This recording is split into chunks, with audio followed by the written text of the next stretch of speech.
Oh my goodness. Good afternoon, everybody. We're going to get started here in a minute. We'll get everybody joined in here and then we'll get started.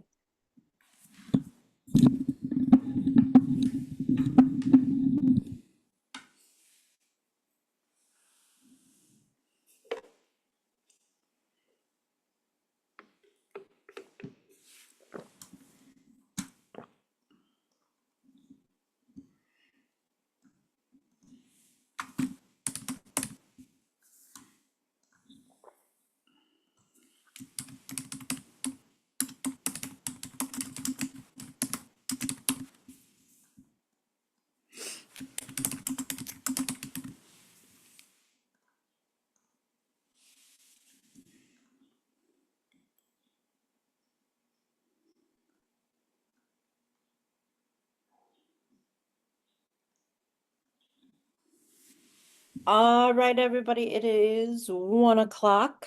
So we're going to get started this afternoon.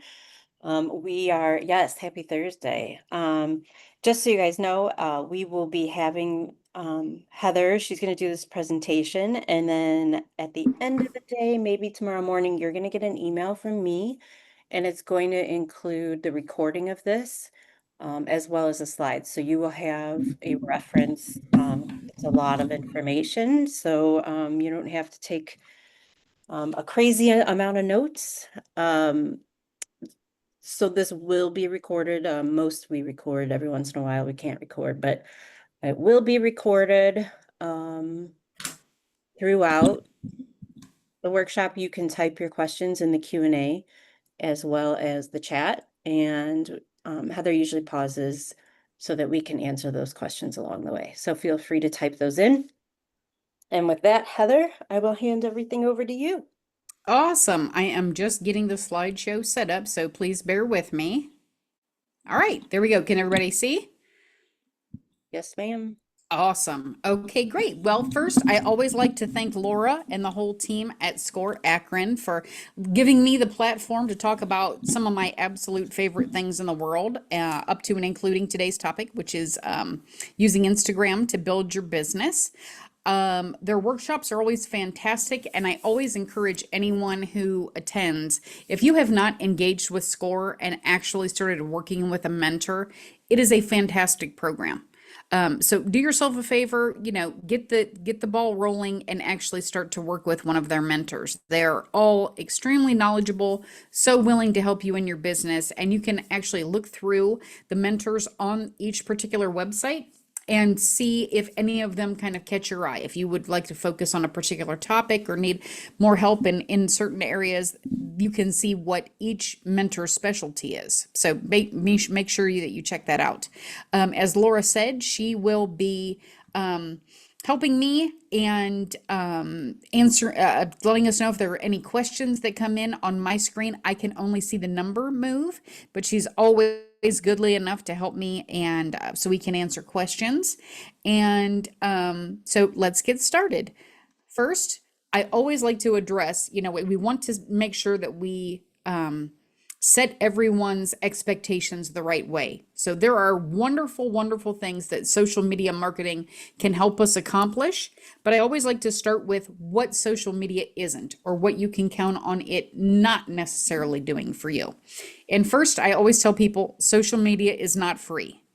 I know that's counterintuitive to what I'm about to say, which is what we talk about on Instagram today is all non-paid tactics and tricks, right? So this is not Instagram ads. There's no extra fee for what we do. There is no fee to have an Instagram business page, but it's still not free, right? Somebody has to populate whenever you put out content on any social media platform. So if we're going to do it ourselves, we're going to spend our time. And we know as a business professional, time tends to be money. So we're either going to do it ourselves or we're going to outsource it to someone like me who's a social media specialist to do for us. So we're either going to spend time or we're going to spend money. And I think as business owners, we understand that any task that we do is either going to cost us time or money, because we're either going to do it ourselves or we're going to pass it off to a professional to do it. So just know doing social media marketing is not free, even if you're not doing paid ads or using paid platforms. Next, it is not a flash in the pan. Social media is not going anywhere. It's been around for over 20 years. It's never going to go away, but I promise you platforms will change and they will change with the speed of light. And it always seems like when you feel like you've got your arms around a particular platform, that's when they change it, right? You've been in there, you've gotten comfortable, you know where all the bells and whistles and buttons are, and then they come in and just level what you've gotten used to and you have to relearn. That's okay. It will still work. We can always learn, and there's always opportunities to, stay abreast of things with continuing ed. You can take courses on Udemy or Coursera or, LinkedIn Learning, whatever that looks like, you can stay abreast of it. But please know, social media is not going anywhere. So don't feel like you are investing time that at some point will become, a flash in the pan. That's not going to happen. Third, and I think this is super important for those of us who have held sales positions in our lives, doing social media marketing and doing it well is not a replacement for your sales team. If you have a sales team in place, I promise you, you want to keep those boots on the ground. But what social media will offer you when you use it for marketing is this is another tool that your sales team can benefit from, right? All of the things that you will put out to the world are only going to be another way to make a connection with those next great clients of yours. But also it's a legitimizing tool, right? For that sales team. If I go out and I knock on doors and I tell people I'm from XYZ company, my favorite thing in the world as a social media marketer is to have somebody go, "Oh, I've heard of that." Great. Then what we're doing actually is working and it's helping us, because at that point that turns into a warm call, right? "Oh, I've heard of you." I have a women's networking group that we run here in Akron, and when I'm in events and I say, "Hey, I'm with," fill in the group's name, they're like, "Oh, I've heard of that. Somebody told me I should join." Great. We love it when our brand or our reputation has preceded us, right? So please know, social media is not going to get rid of the need that you have for salespeople, but it will offer them a tool to make their job easier, hopefully, and maybe make that sales process, however long your process is, to shorten that up a bit for you. Some of us have an immediate sales process. Sometimes it takes us 6, 10, 12 months to actually make a sale. So just know this is another cog in the wheel of the things that will help you get to that yes, and then shorten that sales cycle. And finally, as much as it always pains me to say, social media marketing is not your entire marketing strategy. It is a great tool to have in your toolbox, but that's exactly what it is. Just one tool in the plethora of tools and plates we all need to keep spinning as a business professional, right? Just told you I have networking groups. So networking is one of those tools. Social media marketing is one of those tools. Lots of us can still do print ads, sponsorships. If you sponsor little league teams and you've got those logos on the backs of shirts, whatever those tools look like, social media is just another one of them. It's not a replacement for all of them. So don't think, well, I'll do this for a couple of hours a month and I won't have to do anything else. That would be lovely, especially for someone like me, because I promise you I would be a gazillionaire by doing what I do. But I realize that I can partner well with all of the other cogs in the wheel of your marketing plan. And social media will do that for you as well. It is just one facet of the many things we have to do to effectively market our businesses. So let's go over, I call this decidedly the unsexiest part of the presentation, because we're talking about facts and demographics about Instagram itself. There's a reason you're interested in learning about Instagram specifically. My guess is many of you are already using Facebook because that's the big one, right? That's Goliath. Everybody is on Facebook still. I know people out there, and you've heard people, and people always talk, right? I've heard Facebook is dead a million times because it's dead for one person. They're not getting any business from it, so that means that Facebook doesn't work. Not necessarily. I'm here to tell you none of these platforms are dead, or we still wouldn't be on them. So today we're going to talk specifically about Instagram and the facts and demographics around that. So first, there are 1 billion monthly users on Instagram. That's a pretty good number, and I'm willing to bet for the people who are participating, at least some of your prospective clients are using Instagram every single month. 71% of US businesses currently use Instagram for their marketing. So if you are part of that, congratulations. If you are not yet part of that, you absolutely should, especially, and I say this and then I'm going to, kind of contradict what I have to say. If you are in a visual field, if you are an artist, if you have an actual product that people can see, that certainly makes Instagram a little more palatable to use. And I'll tell you why. So we all know Zuckerberg owns Meta, which owns Facebook and Instagram. Okay, so Facebook and Instagram are exact mirrors of one another. So Facebook leads with copy and supports with a picture. On Instagram, if you've ever been on there, you understand. Instagram leads with the graphic or the photo and supports with the copy. So it's kind of like, back in the day, back in the olden days, I'm a member of this generation, when you would get a newspaper. Some people would read just the liner classifieds, and some people would read only the display ads. So this, Instagram / Facebook dynamic is kind of like that. It's an audience for all kinds of people. It's just that they read things in a different way. And that's awesome. That gives us an opportunity to reach more people. If we're only on Facebook, we're only going to reach people who are on Facebook and prefer that as their only mode of social media information. If we happen to be on two platforms and two people or a person is on both, great, they can see us twice. But we're also getting those who are only on Facebook, only on Instagram if we're on both. And there's no reason not to be, right? Instagram helps 72% of its users decide to buy a product or service.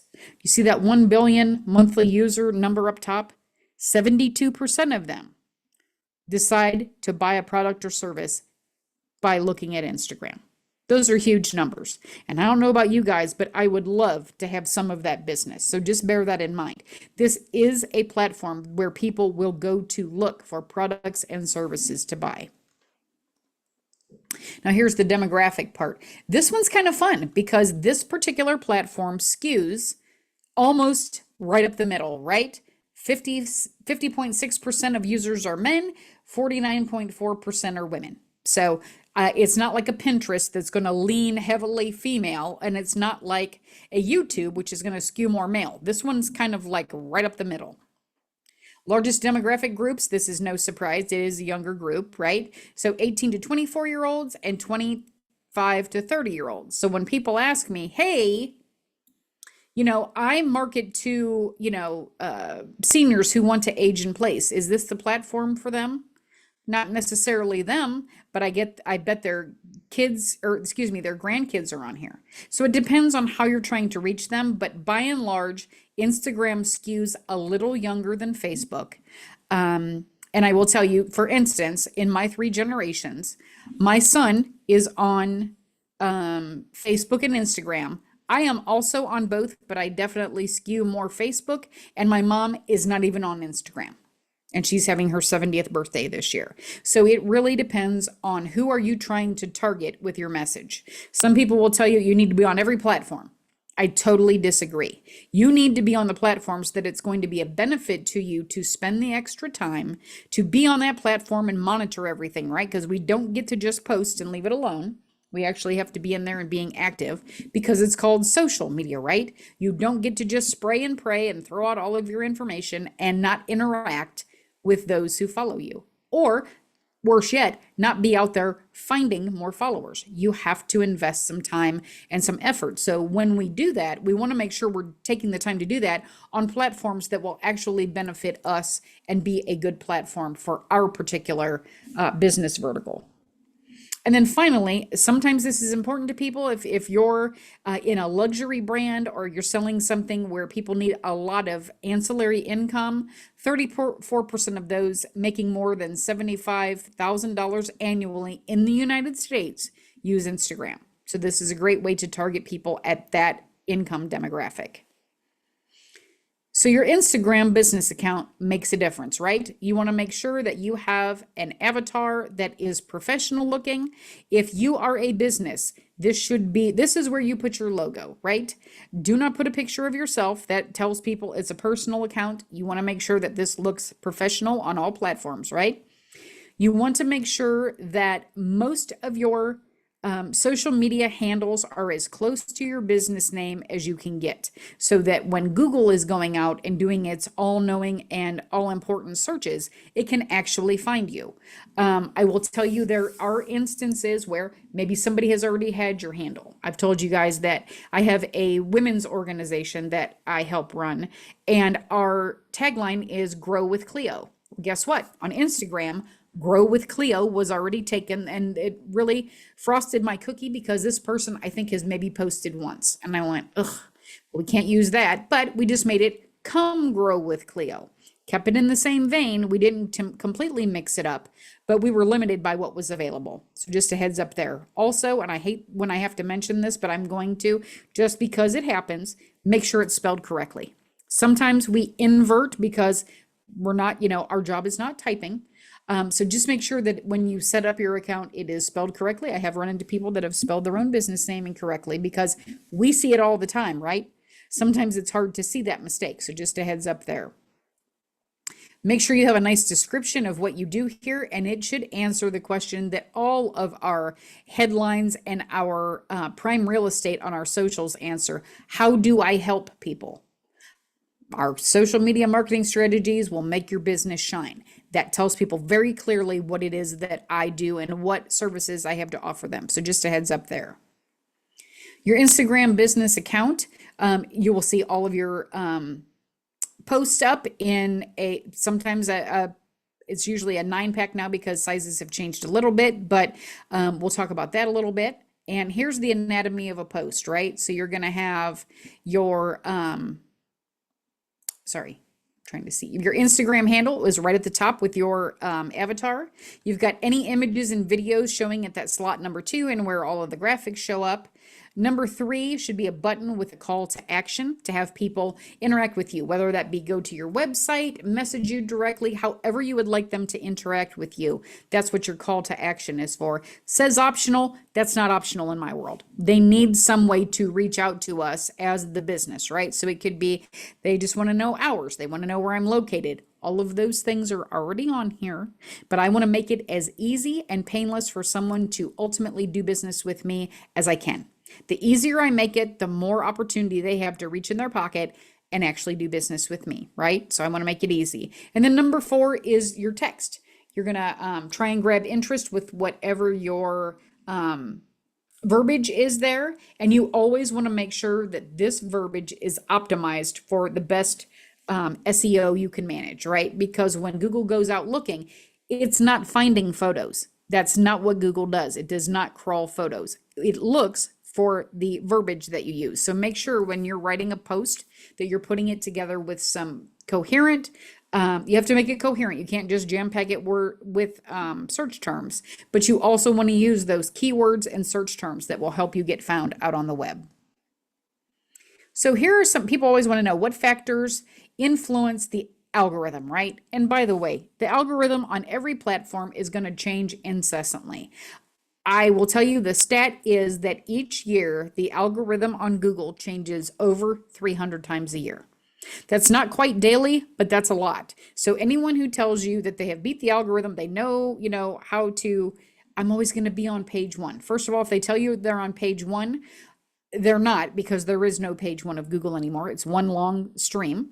But also, there's no way anyone could figure it out. It's like hitting the cosmic lottery. It's just not going to happen. So what we can do is do the best that we can do to make sure that our information winds up in our reader's feed, right? So here are some things that influence that. Number 1 is interest, right? Instagram wants to give you the content that you're interested in. Why? Because they want you to come back, right? The average person who is on Instagram is on there for 32 minutes a day. They want to ensure that you're on there at least 32 minutes a day, if not more, by showing you in your feed the kinds of content that interest you. So your feed is not only based on who you follow, but also the accounts and types of posts you've liked in the past. It takes a look at, oh, okay, Heather likes things about glitter and Dave Grohl because she is a Foo Fighters fan. We're going to keep putting things like that in her feed, so she's sure to come back. Instagram is no dummy, right? They know that the viability of their business is based on people coming to their site. So they're going to try and give you content that will keep you coming back. Relationship. It always wants to prioritize posts from your friends, family, and accounts that you care about. I'm going to give you a tip today. You can take it or not, but there are certain accounts that I love to follow. And one of them, if you follow any new account today other than Glitter Girl Media, let me put that out there for you, is Wendy's. I don't know who does Wendy's social media, but I promise you they need a raise. They are hilarious. So once you like things like that, that will become an account they know you care about, and that will be put in your feed more often than somebody you have just liked and never really interacted with any of their posts. So just be aware, once you like something, Instagram is paying attention to make sure that they can deliver you more content like that. So I don't know about you guys, but sometimes I get on a tear, and lately I have been looking for stretchy denim capris. I cannot get any more things in my Facebook and Instagram feed on this particular topic because I am just being inundated. So just be careful. Once you start liking things, it's going to show up in your feed. Timeliness. Instagram, their algorithm pays attention to how long ago photos were posted. If they've been out there and they've been flagged as old, they're not going to show up in people's feeds as often. So the more often we can post, the better opportunity we have to get in people's feeds. And I know that that sounds like it should be, 2 + 2 = 4. But honestly, it's not even just a matter of, oh, you posted today, so people have a better chance of seeing it. If they see you posting new content on the regular, that helps. And there's no particular, oh, you have to post this many times per week. Just know the algorithm is paying attention to how often you post and how long ago the last time you posted was. And again, frequency. How often do you go on the app? That will determine how often things need updated in your feed. And I promise you, the algorithm can be programmed to take all of that into consideration.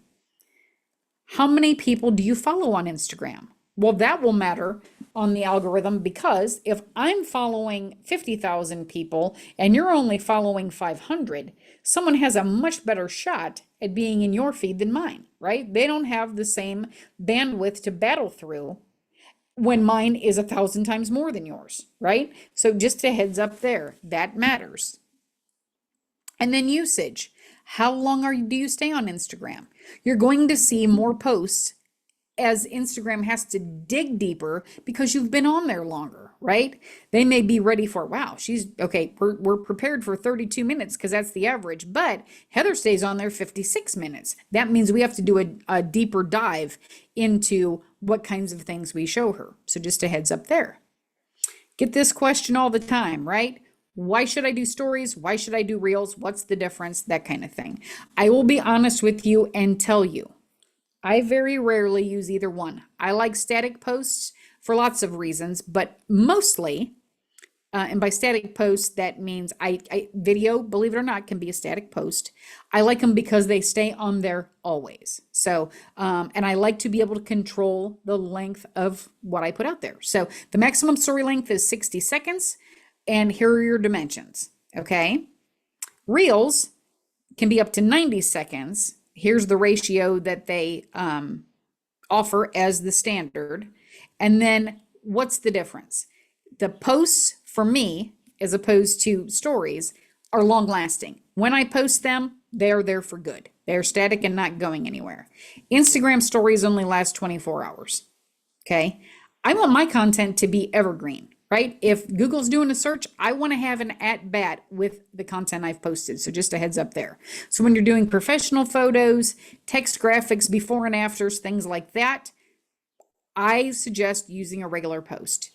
If it's something fun that can be an immediate, I have a girlfriend who's very, very good at this. She actually does brow microblading, and she is the master of stories, but they're always fun and engaging, right? So videos of her talking, her fun behind the scenes stuff. I knew nothing about brow microblading until I started watching her, because it's not a me thing, but I've learned about it, and I've been able to give her referrals because I know about it. Talking about your employees, doing a live during an event. That's all great fodder for stories. So stories versus reels. Stories disappear after 24 hours. They're not on the explore page. To me, reels are definitely more steeped in longevity. So just a heads up there. I want my content to last to the masses as long as it can. Okay. So why use stories and reels? You want to stay top of mind. If somebody sees something new from you that's in a different form than they usually see, they will likely pay attention. And you notice I said different, right? If you're posting stories every day, that's not different. You know, there's a reason that, again, I'm from a news background, newspaper. Everybody would say, oh, we have a special section this week. And then it got to the point there was a special section every week. Well, it wasn't special anymore, right? If you do it every week, that's not special, that's standard. So this is a great way to stay top of mind.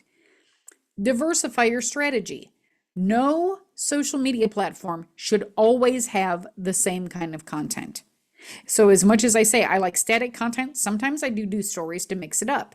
I tell people you need to do video. Yes, you do, but every post you do should not be a video. Especially if you have, there are clients out there who use like a particular header on their video. Okay, to me as an outsider, if I don't know your brand, that looks like you're posting the same video over and over, right? Throw some static posts in there just to break things up. You can still be on brand, but you want to diversify that strategy a little bit to pick up on different types of readers. Use real-time marketing. If I'm having an event, you best believe I'm going to be doing a live. That's a great way to get in front of people just by doing real-time marketing. It makes it fun. Sometimes we do drawings. We have, for our women's group, we do giveaways. I always upload one of those fun spinning randomizer wheels and we shoot it live. And so people can see who won, but they watch it in live time and we have fun with it and people love it and they tune in. So just another fun way, another way to have fun with marketing. Maintain that visibility in your followers' feeds, right? Every time you put out something new, you've got that shot at an at bat. And this is a great way to make sure you're taking advantage of it. And then connect with your target audience. Some people react to this, Instagram in totally different ways. So if you can use stories and reels and mix it up with different kinds of content, that is an awesome way to connect. Okay. Build your followers on Instagram. This is always a huge question. How do I get followers? So we'll talk about that a little bit. But before I do, I am going to take a sip of water. Sorry. You get the pipe's a little dry. I've been talking for almost a half an hour straight. Hang on just a second. Okay, so the easiest way to get followers on Instagram is to be a follower on Instagram. But first, we're going to reach out to the low-hanging fruit, right? The people who like us. So we can talk about family, friends, your kids' contacts, your church friends, fellow business owners. These are all people who want to see you succeed as a business owner. So this to me is the low-hanging fruit. Ask all of these people if they would like to follow your Instagram page, right? You're probably going to be met with a whole lot more friendliness and a whole lot less resistance when you start here, okay? So like I said, to gain a follower, you want to be a follower and grow organically. You want to be reaching out to the folks who interest you. Yes, you should not be following people just to follow. There should be a strategy to it. So here's what I tell people. When I'm trying to decide if I should follow somebody in hopes that they follow me back, look at their Instagram account and look at their number of followers. That means the people who are following them versus the number of people they follow. And I think you would be shocked at, there are some, brands out there that have 10,000 followers, but they don't follow a single person. Well, guess what? If 10,000 people hadn't made it onto their radar as someone they're going to follow, I'm probably not going to either. So I always try and find people who have a high following number, because that means they are reticent to go ahead and follow other brands as opposed to high followers. To me, if I'm trying to build my likes and follows, that's where I concentrate. So just a heads up there. So here are some other opportunities to build your Instagram business page following. Add a button on your website. You would be shocked at the number of people who do not have their social buttons on their website. That is marketing 101. Now, it may sound counterintuitive because I'm not sure everybody understands what social media actually is. Social media, and we're going to talk about one exception, is designed to be arrows that point to your website. That is it. That everything else that we do is ancillary in other than getting people to your website. And I'll tell you why.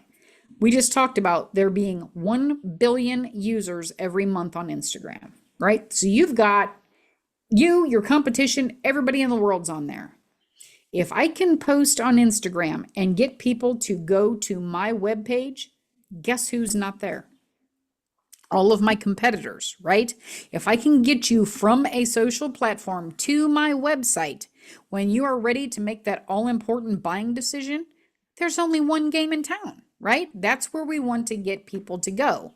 So it may sound counterintuitive to actually put those buttons on your website to send them the other way, but it's really not, because many of those platforms can be a legitimizing tool for you. Yeah, they're still posting, they're still in business. If we're on our website, there's not really any live sign unless we've got feeds that post directly to our website that we're really a real and live thing. So I will tell you, you definitely want to have buttons going both ways. Put your Instagram handle on the back of your business cards, especially if you have a blank back. Put all of your social handles on there. That's a great use of space, right? You're already paying for the business card. You're going to pay a little more to have the backside printed, but I promise you it's an investment, right? And you're talking maybe for 1,000 business cards, what, $20 more? Wonderful. I'll pay 2 cents all day. Absolutely. Put those handles on your business cards. List them in your email signature. That's a freebie, and that'll go out with every email you send out from that particular platform. So go ahead and list that in your email signature. If you're still using letterhead or invoices or something print, put those handles on the bottom of your letterhead. That's a great way. You're already having it printed. It's not going to cost you anymore to put those handles on there. Signage at your POS or cash wrap. You can actually do it with a QR code that will take people right to your Instagram page. That's a great way to capture following. Invite all of your email subscribers. If you send an email, if you're doing a newsletter, if you're doing just a blast once in a while, maybe a couple of times a year, do a blast just inviting your email list to follow you on your different social platforms. That's a great way to add to those followers. Post on your receipts. We talked about that a little bit with invoices, but absolutely every receipt you send out could have that on there as well. And again, you're printing it anyway. Will it cost you a very little bit of ink and paper over the year? Yeah, that's okay. Again, it's an investment in your success. And concentrate on your content. At some point, we've gotten these people to follow us. We need to keep them. It's easier to keep somebody who already follows you than to get a new follower. But the way to do that is to provide them with solid content. Laura, are there any questions? I think I saw the number bump a little bit. I just wanted to make sure that I'm not missing anyone. There was just a couple questions of if they're getting the slides. Oh, got it. And then Yes. I do have a couple. I just started my boutique business and I'm having trouble with pulling customers in. So my question is, do you think it's worth spending money for flyers to hand out? So my question would be, where would you hand them out? I personally would rather not spend on print until I have to. I'm all about free. My first level of marketing is always, what can I do for free? And again, we talk about, our time is money. Yes, but if I can design a post for social and put it out to 5 to 8 platforms at one time, and there's no fee for that other than my time, I would much rather do that than go through the trouble of creating a flyer, paying to print it out, and then having to have someone hand out those flyers. So I would say that probably also depends on your location. If you're in a high traffic area and you are allowed to do that and you have staff that can do that, maybe you want to do that. But totally separate from social. I always exhaust all free things first. That's how I will answer that. I own an enterprise architecture consulting business that provides services to businesses to improve their business operations and not a specific product. How do we reach enterprise clients? So I will say Instagram will be a decent platform for you, but you definitely want to concentrate on LinkedIn because that's where the businesses are, right? So think about your best clients And where would they go to disseminate their information? Yes, some of them will be on Instagram because remember, we're people too, right? We're going to be on Facebook looking at the grandkids or the kids and what our friends had for dinner. So, yes, we are on that platform. But when it comes to me thinking about my business and putting on my thinking cap as someone who owns an enterprise, I'm looking for information on LinkedIn. That's my opinion. That's definitely the most business oriented, and also make sure that you are posting to your Google business profile. Most people don't even know that you can post on there. You can post on your profile just like you do on your Facebook page, on your Instagram page. So me as a B2B person, so I'm in your arena, I focus on LinkedIn and Google 95% of the time because that's where 95% of my business comes from. So just a heads up there. So you can always try Instagram and see if you get any play on it. But focus on where your clients will actually be. So just a heads up there. Okay, Amita asked the same kind of question. So Amita, let me know if that also answered your question. And then next up, would product images or pictures of me be better for Instagram? Um, Which would be better, I guess, is what she's saying. I guess it depends on, are you selling yourself as the person who does the service, or are you selling a product? And I hate to say that it depends, but it really does depend. For me, you will almost never see my face on my profile because I'm not selling me, I'm selling the service. So I really feel like, but if, okay, contrary to that, if I were selling a skincare product and I had killer skin because I used it, you better believe I'm putting pictures of me on there. So I say it depends on whether people need to see you to buy into the brand or if they need to see that product or someone using it. You know what I mean? So it really depends on what they're buying. All right, we're all caught up. All right, perfect. Going on to, okay, I always address this one because people always ask, and since hashtags are actually indexed on Instagram, we go into it, but we always get the question, either what is a hashtag or how does it help me? So here's a very easy way to break it down. A hashtag connects a social media content to a specific topic, event, theme, or conversation. It is a file folder. So every post that I put out that has hashtag Glitter Girl Media in it is all collected in one spot, right? So when I want to search in Instagram and see every post that has had the Glitter Girl Media hashtag in it, it will pull up that list. So for instance, if I put, and by the way, this is old, I'm sure there are a whole lot more than 23 million at this point. If I want to look up social media marketing and see all of the content that has had that particular hashtag in it, I can do it. Do you think for a second that I'm going to go through 23,556,600 posts to look for content? No. But I know there is a place I can go to find all of the content that has that social media hashtag. So that's what we use it for. It is just a place to keep all of the posts that have a particular line running through them, right? So what do we use them? Gain followers, right? I will tell you, I posted the other day on LinkedIn, and this is, the same deal because you can search on LinkedIn. And I used the hashtag social media marketing strategy. And I had several people who do what I do who chimed in on a post of mine to agree with me. Now, they're from different areas of the world and things like that, but it was nice that it was validation, but they found me and followed me because of the hashtags I could use. Now, these are people who are steeped in it like I am, but I thought it was great, right? I can gain a follower just by using a particular hashtag.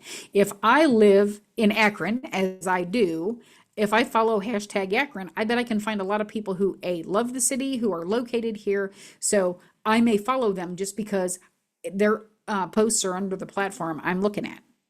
Increase engagement, right? I told you those people responded to a post of mine just because of a hashtag that I used.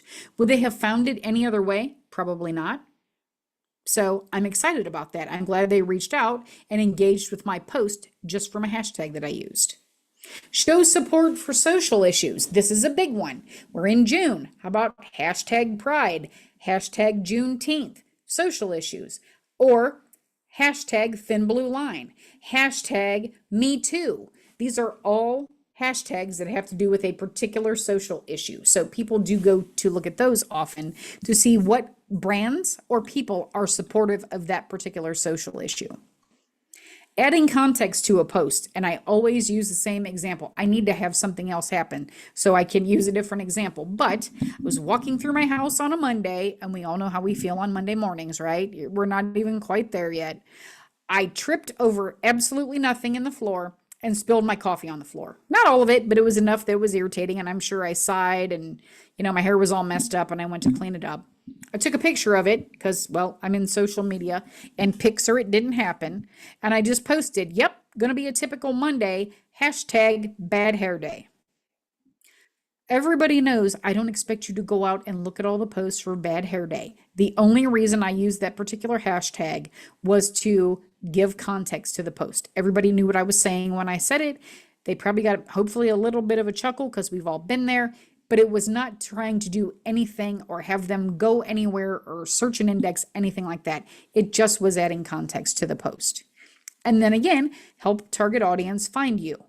Hey, I love talking with my fellow Foo Fighters fans, people who love glitter. I will go look up sparkly this or hashtag, Foo Fighters just to see who else is out there. And maybe I want to connect with them, that kind of thing. So your hashtags can help your target audience find you if you're using them correctly. Before we move on, any other questions, Laura? There is. Okay. If you're trying to build a following for your podcast or website, how do you recommend using Instagram? Always backlinks, right? And it's harder on Instagram because then you have to either copy paste or you can do, but links are not live in there. But just know this, it does help your SEO for your blog or your website because it will help get people directed to that website. So even if they don't click on a link proper, they may go the back door in through your website if you have a link tree or if you have the link to your website right on your Instagram account. They might go, and I do this often, so I know that it's true. I will come across a piece of information. I will be honest with you. I am not a big blog reader. And I know I ask this at every presentation that I do, how many people actually read blogs? And some do. It is a very small percentage of the people in the room. But to me, it doesn't matter because as a business owner, the reason I'm writing that information is ultimately to get people back to my website. So on Facebook, I will put backlinks. On LinkedIn, I will put backlinks. And on Google, I will put backlinks to my website. So that's how I use them, making sure that you use, content in them that is SEO driven. So I hope that answered the question. Another question. Oh, statement. It's a video podcast mostly, they said. What about hashtag clutter? There can be a lot, right? There can be, you can use, hear what I say, you can use up to 30 hashtags on a post. Do not ever use 30 hashtags on a post. Hang on just 1 second. I'm having an issue with my mouse. Give me just 5 seconds.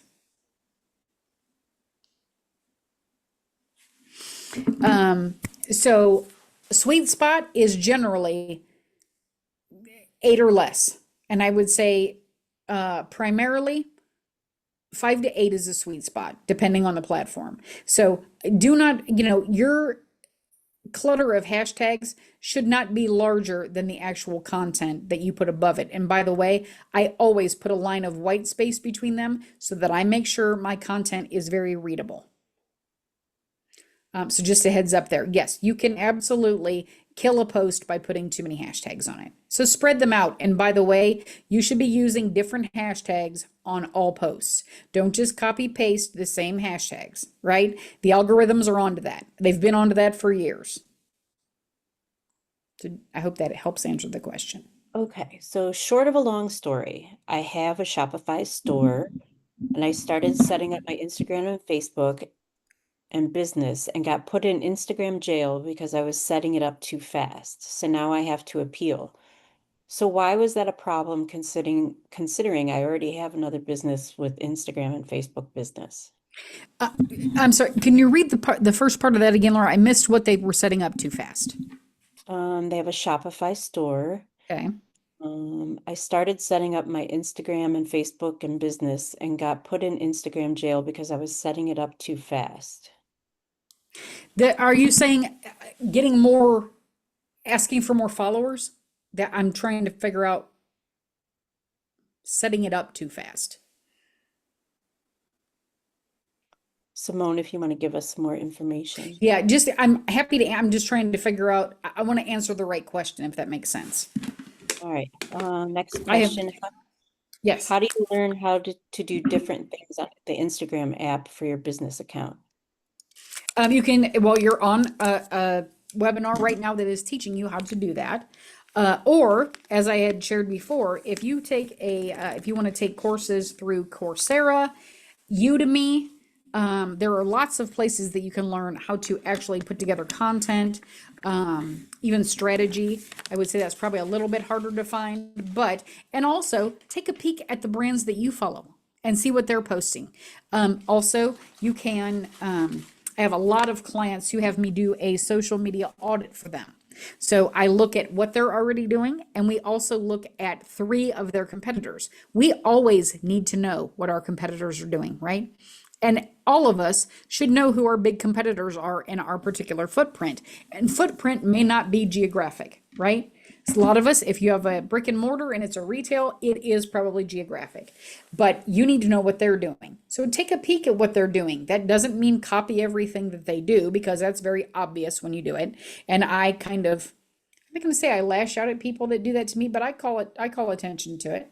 I have a post that I use quite often that says, hold on a minute. Imitation is the sincerest form of flattery, which we've all heard, but the entire quote is imitation is the sincerest form of flattery that mediocrity pays to greatness. I use the whole quote when I do it. So when I see people who are stealing my content, I let people know. I don't call them out by name, but I let them know that I see you. So just be careful when you're doing your reconnaissance that you're not doing it so literally that you're just copy pasting. Worse yet, I've seen people right click on a picture and use the exact same graphic as a competitor. So there are lots of ways to learn what to do, but make sure you are learning from a professional. We discussed earlier, a lot of people talk, oh, you should do this. Make sure your posts go viral. You need to hire an intern to do your stuff because they're young. I promise you, all of those things are not true. You're not going to go viral 9.99999 times out of 10 because that's not a thing, or everything would be viral, right? So make sure when you are looking at learning, you're learning from a professional. Okay? That would be, people, taking advice from, oh, my sister said, if your sister's not a social media specialist, do not ask her for social media advice. Or worse yet, your kids. Just because someone is young does not mean that they are on top of social media marketing. It means they know how to mash the buttons to go through the pages. They do not know about marketing. They probably don't specifically know about the marketing of your business. So do not think, oh, I'll get an intern and they will handle this for me. The more likely case of what will happen if you turn over all of your marketing to an intern is A, they're going to do it wrong, because let's not forget, interns are there to learn from you, not be the face of your business. So it would be the same thing as picking a kid off the street and handing them the keys to your brick and mortar location. We would never do that. But so many people do it on social platforms, and guess what happens? Well, now they don't have any of the passwords to any of their platforms. This intern is, by design, only here for a little while. They have now moved on to their next assignment, or they're back in school, or fill in the blank. And there's a ton of reasons why we now cannot access our platforms. So again, just be careful that whatever you're doing, you are engaging with professionals. I promise you, interns are not professionals about your business. So just be careful and learn from the right places. Simone, who asked the question about Instagram jail, said AI said they don't like you to link Facebook and Instagram too quickly because of possible fraud. I don't understand it either, she says. Um, I've not heard of that. Like setting up and asking for, you know, i- connections. If you do that too quickly, they can stop you. I've not heard of that particular instance, so I'm sorry I'm not more help in that arena. But again, it sounds like all you have available to you is to appeal, and see what they say. I wish I were more help in that arena, but that is not one that I've had experience with, thankfully, because being in any kind of jail, especially when um, they're not giving you, and I'm sure that they didn't because they never do. They've given you specific ways to get yourself out of jail, can be frustrating as all get out. We're just trying to do the right things. So I would say just appeal and see what happens. I don't know a workaround for that. I wish I did. I would tell you for sure. All right, two more before we move on. I provide coaching services. Do I then promote a picture of me? How do I promote my coaching services on Instagram? Thanks. I don't know what kind of coaching you do, but yes, I often see coaches post pictures of themselves. I will give you the caveat not to do it ad nauseum. And I don't know if anyone else in the room has the same perspective, but if I see someone's face for every post, it makes me want to scratch my eyes out. Because again, you might be wearing a different outfit, but to me, that's the same content.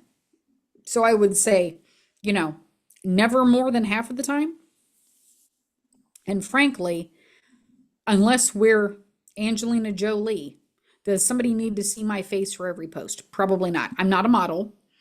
If you're model coaching, that might be a different thing, but there should be some element of that because in the case of a coach, they really are buying you and your expertise. So there should be an element of it. Just be careful not to be too heavy-handed with it, right?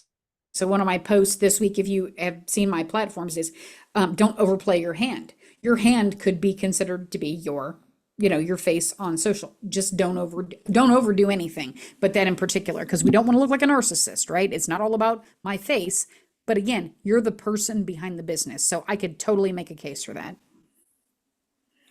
All right, and so how do you find the right people to oversee your social media? Do interviews, find out, look at their Google score, see how many, stars they've gotten, read the feedback on them and ask them for references. They should be able to provide you references. I have a reference sheet ready for anyone who asks, and it is comprised of people in all different business verticals, right? So it may be a nonprofit, it may be an assisted living, it may be an attorney.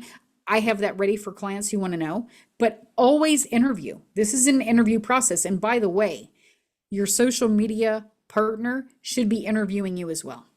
Because I promise you, I am extremely good in providing social media marketing for the business verticals in which I feel that I have a stronghold, but there are certain business types that just are not a good fit for me.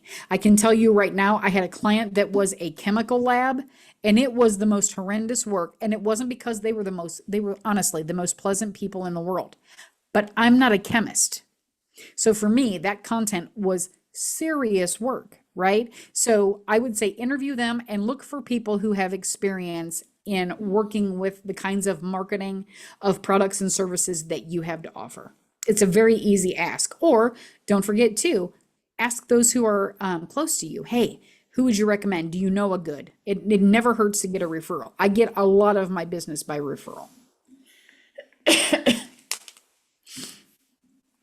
All good? All right, yep. Okay, so we're down to just a few minutes. I want to make sure this is the end, so we'll get through this. But what should I post? Great question, right? What not to do? Don't use this needs a little bit changing because now it is a little more vertically oriented.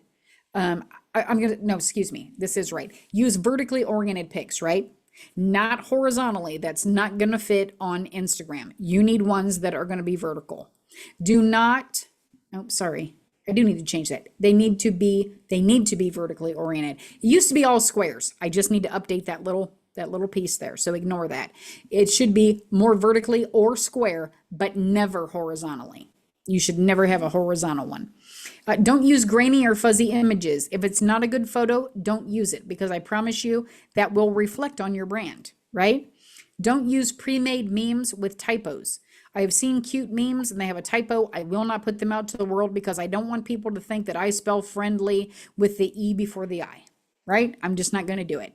And don't use graphics with branding or websites. I have seen people step in it where it is a family oriented brand and they have put out a piece of artwork that has a link to either an Instagram page or a website that is decidedly not family friendly. Be careful what you're putting out there, right? Ask yourself these questions. Is this something I'd want to see? Does it speak to the audience I'm trying to target? Is it on post for my brand, for my company? Look, if you are someone who backs the blue and you're putting out something that's negative about the police, that's not going to be good for you. So just be mindful when you're putting things together. And will your followers want to read more of it? I'm telling you, I rep for Wendy's. They ought to give me free burgers forever because I always want to read more of their content. So they are very aware of what their followers like. So we should be that as well. Posts that convey your vibe, whatever that vibe is. Do you want to be seen as the friendly company? As a creative, there are lots of folks out there that want their posts to be decidedly creative. Knowledgeable in what we all want to be seen as knowledgeable, right? We want to be the person in our field. So that's usually a gimme, right? Hip. My posts are probably not hip because I'm 52 and I'm not decidedly hip. So it's up there. But if your brand, Abercrombie back in the day, that was their thing, right? They were the go-to hip company. That may be part of your corporate brand. And philanthropic. This is a great one. A lot of people put focus on the philanthropic or good works that they do as a company. And I think that's a great thing to put out there. Use video. Again, it shouldn't be every post that's out there, right? But it should be a percentage. And this is why. Posts that include video have 48% more views than those that don't. And always keep them short. The only time it's acceptable to use long form video would be either on your website, and I wouldn't even suggest it then, or on YouTube. Everything else, it says 90 seconds or less. I would say strive for a minute or less. And if you're going to post on your Google business profile, it's 30 seconds or less. So just a heads up there. Ideas for video content, product launches, behind the scenes, any special events that you have coming up. That's a great one. Highlight a new employee. That'll make them feel welcome and introduce all of your followers to them in case it's somebody they need to work with. And shout outs for other companies. Those are fabulous. I love putting the attention on somebody else. I still get content, but it leads somebody else to a different business they may not know about. It could be a business partner that we want to spotlight, right? Somebody that plays in the same field as us, but doesn't compete for the same dollar. So I can give referrals to people who create websites because I don't do that, right? Those people want to focus on creating a website. I want to focus on creating the content that gets people to the website. So we are natural business partners when I trust them and they trust me. Nonprofit organizations. That's a great way to help out an organization. You can share with people their vision, their mission, encourage them to be donors, to be volunteers. It's a great way to help a nonprofit organization without even having to come out of the pocket to do that. And local small businesses. I use this picture because the example I always give is I've gone to a local bakery and they had the best chocolate croissants I've ever had. Heck yeah, I'm going to give them a shout out, right? When's the best time to post? Here's the big secret. The best time to post is when your target market is active on Instagram. The end. And there's no way to know that without doing a little reconnaissance, right? But I will share that this is what I think this was Sprout Social. Sunday would be the worst day on Instagram. It's the worst day on most platforms, especially LinkedIn, because it's business oriented. But the best time they say is Monday, Tuesday, and Friday at 11 or Tuesday at 2. Take this with a grain of salt, right?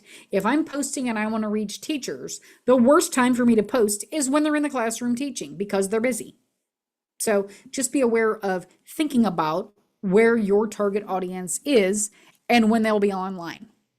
How often should I post? Here's the big secret. As often as your market will bear. I always give the example. I did a social media audit for a consignment shop, women's clothing. I found that one of their competitors posted an average, this is an average, of 27 times per day. I don't care what business it is, 27 times a day is too much. You need to figure out how much will your target bear. And by the way, how much time do you have? I am a social media business. I post 3 times a week because that's what I need to post. So just a heads up there. So here's a nice graph for you. I'm going to say, oops, sorry. 7+ posts per week is a huge minority. Most businesses do not need to post that often. So just be aware. I suggest starting with shoot for 1 post daily, Monday through Friday. Even if you go short, you're going to be 2 to 3 times a week, and that's usually a sweet spot. Go for quality versus quantity. It shouldn't be, I have to post this many times. It should be, this is the content I need to disseminate to my followers to make an impact. And then keep an eye on your results after you do post, right? So just keep an eye out. How do I get it all done? You're going to automate. You're going to find platforms that will help you post and schedule things ahead of time. Yes, if you're only doing 1 platform or so, you can do it right within their platform. Usually, if you're going to do it more, like when I do my business, it actually goes to 8 platforms. I'm using a scheduling program because I'm not going into all those different platforms. Canva is where I make my graphics. Sorry, guys, I'm trying to get to the end. We had a lot of questions and I apologize. You can use it for free. I personally want all the bells and whistles of Canva. It is awesome. I am happy to plunk down my $119 per year to have beautiful looking graphics for every social post. If you take anything from this presentation, get Canva Pro. There's your 3 words. Get Canva Pro if you need to create graphics. If you have a team, you can have up to 5 seats on it for $300 per year. That is ridiculously reasonable. And if you are a not-for-profit, you can have Canva Pro for free. It's literally as easy as filling out 1 form. It takes 5 minutes. So just a heads up there. And right there, Instagram posts, stories, they've got templates on there for everything that you need. So if you would like to connect with me and have virtual coffee, I would love to do that. I offer a free 30-minute discovery call, and it is you talking about what you want to talk about from a social media perspective for half an hour. There are no catches. I love to learn about businesses, especially if there's a way for me to give a referral to my network. So if you are interested, you will get this, but take a screenshot, email me. I do not pick up the phone usually because I have had my phone blowing up since I've been in here. I just am usually too busy to pick up the phone, but I can answer an email or a text at my convenience. So I would love to talk with you. Reach out, follow me on my platforms, and before we get into any questions, if you are interested in learning more about LinkedIn, we are having a presentation. Sorry, I'm trying to find it. It is going to be next month on July 10th. It is one of my absolute favorite presentations called Learning to Love LinkedIn for Your Small Business. It is not the platform that most people love. I love it with a great big red heart. So we will have it again on July 10th at 1:00 p.m. Eastern Standard Time, and we'd love to have you join us. All right, let's see.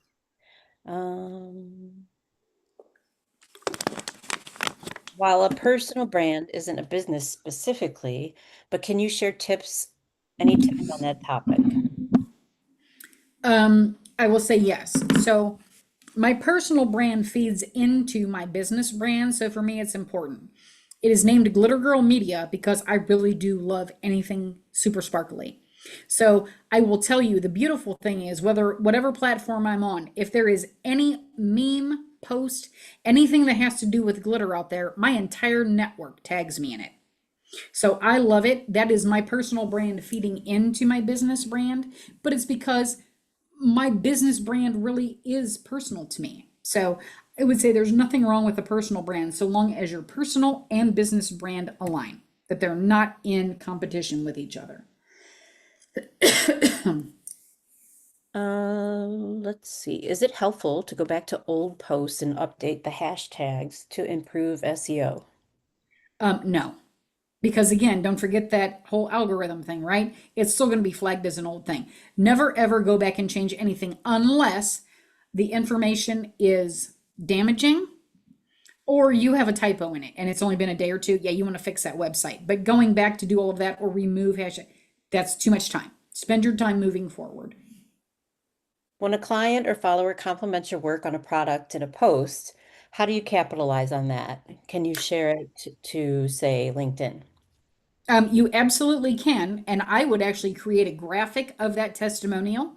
And another way you can make that twofold is if they give you a compliment like that, write them an email, thank them so much for doing it. Oh, and by the way, here is the link to leave me a Google review. If you would take just 1 minute and do that, it would help me huge. I always ask for the Google review because, as nice as it is to get compliments on other platforms, where do you guys go look for stuff? Chances are, since Google has a 92% market share, you're going out to the web via Google to find something. That's where I want my reviews to be. And by the way, Laura will tell you that's another presentation that we have coming up. So if you want to learn more about Google, we would love to have you join us. But yeah, create a testimonial from it. That's huge. People love to buy things that other people have enjoyed buying. So that can be a whole post and you don't even have to think about it. That's content that writes itself. All right. You kind of already answered this, but somebody asked, where do you buy your graphics? I don't buy mine, I make mine, and I use Canva. You can buy them, it can be costly. So if I'll be honest with you, if I'm going to buy graphics as a business owner, I'm just going to have somebody create them for me and do all the posting, right? That's a me thing. You can buy stock photos. Those tend to not help the algorithm because they are stock. So Canva does not react in the same way. But if you can create your own, use Canva. If you can't, and you're going to be paying for them anyway, just go all in and pay somebody to do your social media for you. That's my recommendation because it can get costly if you're going to buy. I was told that it would be effective to use an automatic chatbot to respond to questions. What are your thoughts? I don't know about you, but I always know it's a chat bot. I would rather talk to the person in, in real life or via, message. If you're not going to mind your platforms though, if you're not going to pay attention, if you're not going to answer timely, is better that than nothing. But I prefer, again, it's social. I don't want to talk to a robot. Oops. Could we see the slide before the IG123 slide again? IG123 slide. Well, you'll get a copy of Yeah, all the slides. correct. You'll have it to reference. And then one more, will that be a SCORE webinar? I'm not sure which you're referring to, Mary, but our upcoming is, like she said, LinkedIn is next month in July, and then in August we have one as well. And then we build out our calendar. So every month Heather does a social media workshop for us. By the way, we should have one coming up on Canvas soon. So I have to say keep that an might be eye out. August or September. So yeah. I can provide a link in the email that I send you guys with the recording and slides that has a link to our webinars. All right, everybody, we are all caught up on questions. Thank you so much for joining us. Heather, thank you so much for all the information. Again, Thank you. everybody, I'm always so happy to be here. again, you will get the email from me later today or tomorrow morning. And I will go ahead and sign off. Again, thank you all for joining us. Enjoy the weather today. Bye bye. Okay. Bye, Heather.